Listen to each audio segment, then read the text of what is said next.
Hey, what's going on, guys? It's ETA Prime back here again. Today I'm here with another Android TV box. This is the Sunvell T95Z Plus.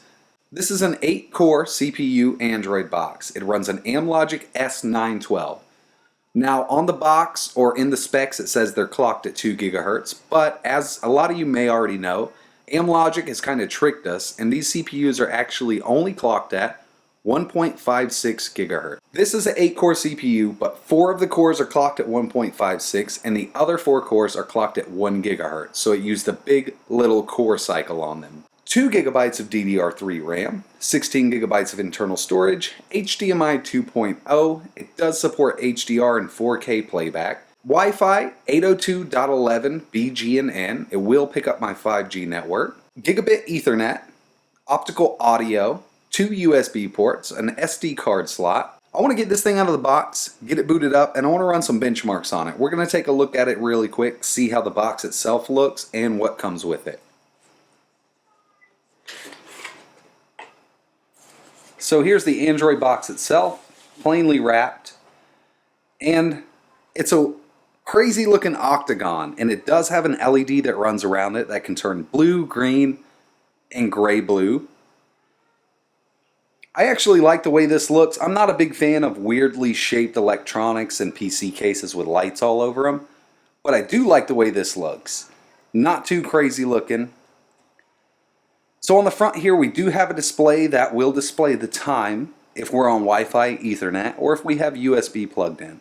Pretty cool little feature.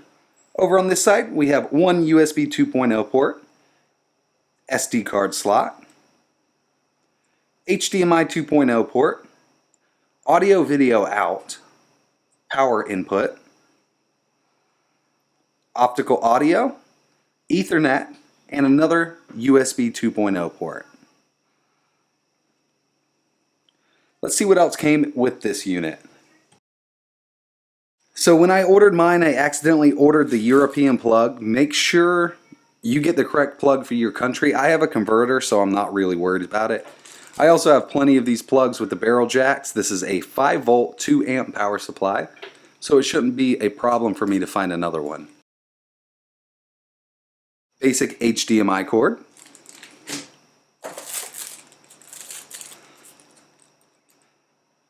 And here's the remote itself.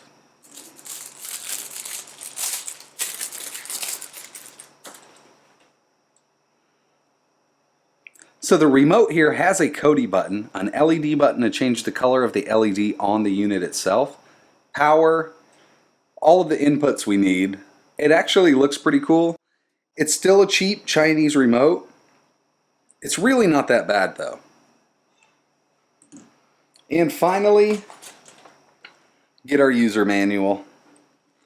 And we're not going to need this.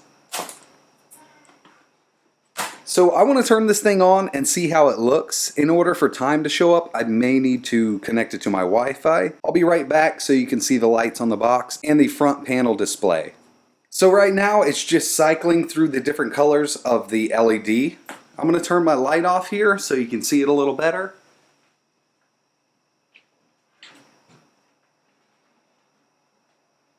It doesn't glow too much. It's really not an annoying glow of the LED. On my camera it's looking a little green here, but this is the blue LED. It should switch over to like the green LED and then the gray blue also. It does have a button on the remote to switch it, and I'm going to do that now. So I'm going to press the button here. We went to green, a darker blue, and I know it doesn't show up good on my camera. And we have it off, which is a cool function to be able to turn this LED off. If it's annoying to you, you can just have it off. Turn it back on. That's a lighter blue, a green, and then a dark blue. I actually like this front panel here. If I zoom in a little bit, I'm not sure if you'll be able to see this or not, but it does show Wi-Fi, the time, and if I plug a USB stick into it, so I just plug the USB in, and it shows USB right there. Pretty cool little feature. So what I'm going to do is get this thing set up. I'm going to install some benchmark applications. We're going to run some initial benchmarks and just see how it performs straight out of the box. In some next videos, we're going to test emulation, video playback, native Android apps, all kinds of good stuff. Let's move over there now. So I wanted to show you guys this boot animation. I actually kind of like this.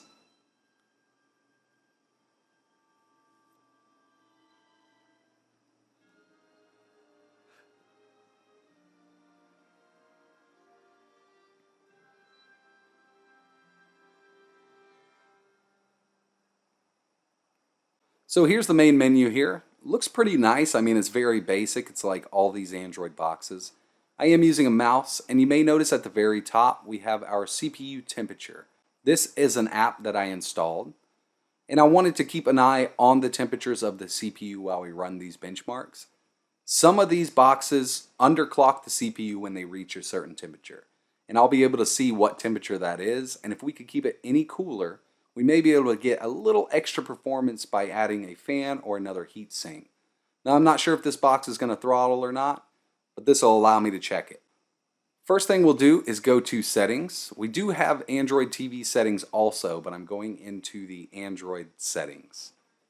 About Media Box.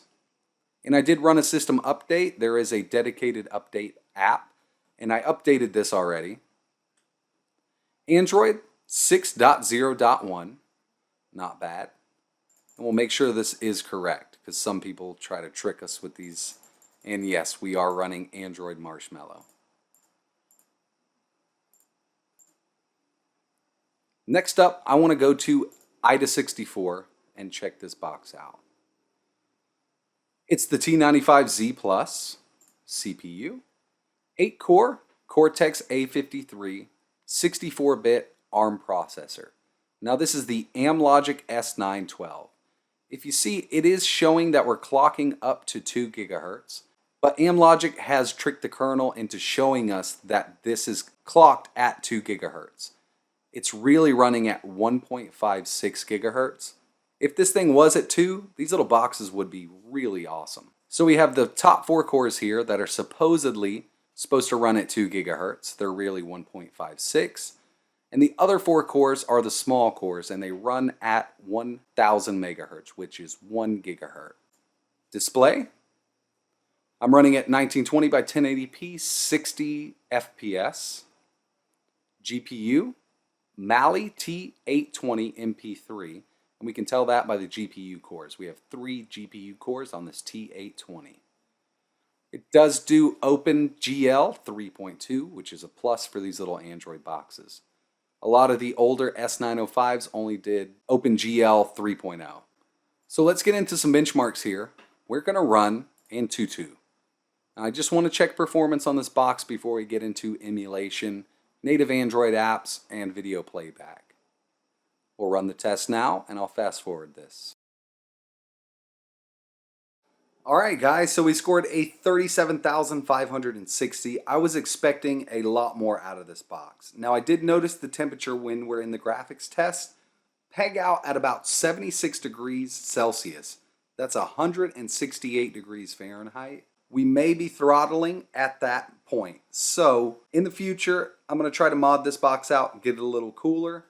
But for now, the performance is not stellar. These are benchmarks. This is not real world performance, but this will tell us a little bit about the box. To really get into this, I'm going to have to do a lot of tests, but looking at it now, I'm not impressed. 37,560. This is about the same score as the Amlogic S905. I think I've actually gotten a better score than this with the 905. Not by much. I think I got 38,100 and something. Either way, not too great.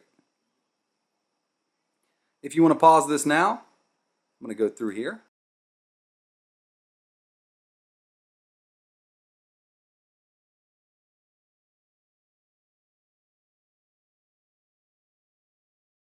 So let's see where we are. iPhone 7 Plus is a monster at 172,644. We'll find our box way down the list. We're at the bottom of the list here.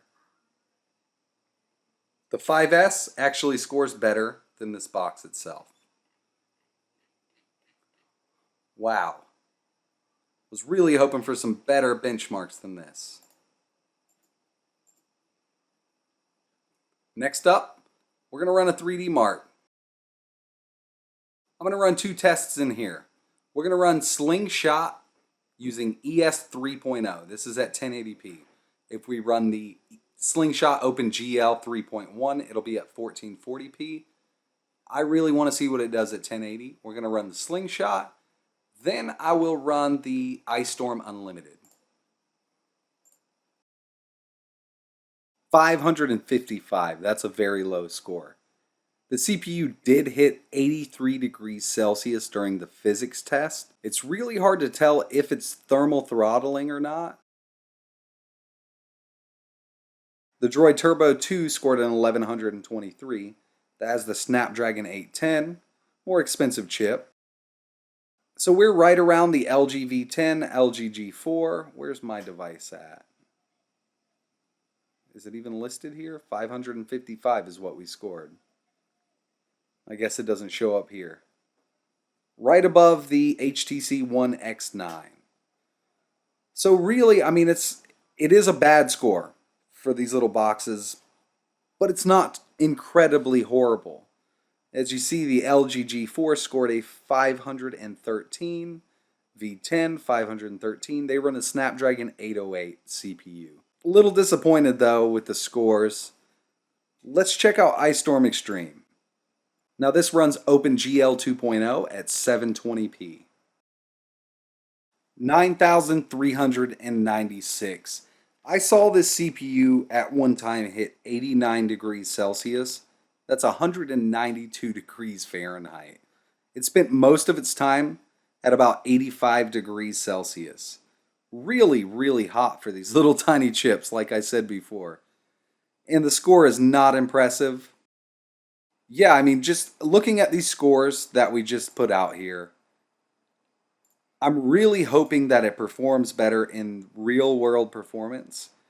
And you know, mainly I do a lot of emulation, and that's one of the main things. Now, I'm pretty positive that this thing is going to be able to handle anything from the Amiga on up to the PlayStation 1. I'm not sure about, say, Nintendo 64 or Dreamcast, but we're definitely going to give it a try. And we're just running here. It's at 79 degrees Celsius. So I don't know if it's thermal throttling or it just lets it go until this thing shuts off. Alright guys, so I was going to run a few more benchmarks here, but seeing how low 3D Mark and Antutu benchmark was, these benchmarks aren't going to let us know what this thing can really do. Now, like I was saying, I'm pretty sure we're going to be able to do a lot of emulation on this box. Video playback at 1080p should be pretty smooth. I will be making a ton of videos tomorrow on this unit. Now, I was really hoping that this Amlogic S912 with the Mali 820 MP3 GPU was going to give us some really good scores in Antutu. I mean, really good scores by cheap Chinese Android box standards. But we're pretty much on par with the S905. I'll do a ton of videos on this. I'll be testing Dreamcast, PlayStation, SNES, Nintendo 64. We'll do a lot of Android apps just to see where it sits with the T95 with the S905. Video performance should be a lot better with the Mali 820, and I'm hoping that really helps out and shines through within the emulators. I really appreciate you watching. If you could, hit that like button and subscribe, and like always, thanks for watching.